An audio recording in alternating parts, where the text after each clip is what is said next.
મેં કીધું છે કે ભાઈ લાખાવલા સેન્સિટિવ માણસને કદાચ ભૂલી ગયા હશે, પરંતુ એનો અર્થ એ નથી કે બધા ખોટા હતા. આ 60 જણા કપાયા છે એ ખોટા નથી, એમને બી કામ કરેલા છે.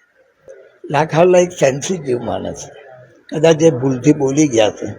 ભાજપમાં સિસ્ટમ છે કે ભાઈ અમુક 60 વર્ષના લોકો આ વખતે તો નો રિપીટ બી આવત. આમાં શું છે, હું ઘણી વાર બોલ્યો છું કે ભાજપમાં જે પહેલાંની સિસ્ટમ હતી એ સિસ્ટમ તૂટી જવાના કારણે ઘણી વખત અવાજો ઉઠતા હોય છે. પહેલાં શું હતું કે જે સંકલનો મળતી હતી એમાં ધારાસભ્ય પણ બેસતા હતા, પરંતુ આ બધી સિસ્ટમો તૂટી ગઈ છે. પરંતુ હજુ બી રજૂઆતો કરવાનું છું સરકારમાં કે ભાઈ જે જૂની સિસ્ટમ હોય, મેયર ધારો કે ગઈ વખતે મેયર ડાયરેક્ટ આવી ગયેલા, એ વખતે વચ્ચે હું બોલેલો કે મેયરને અનુભવ નથી ને એવા મેયર આવી ગયા.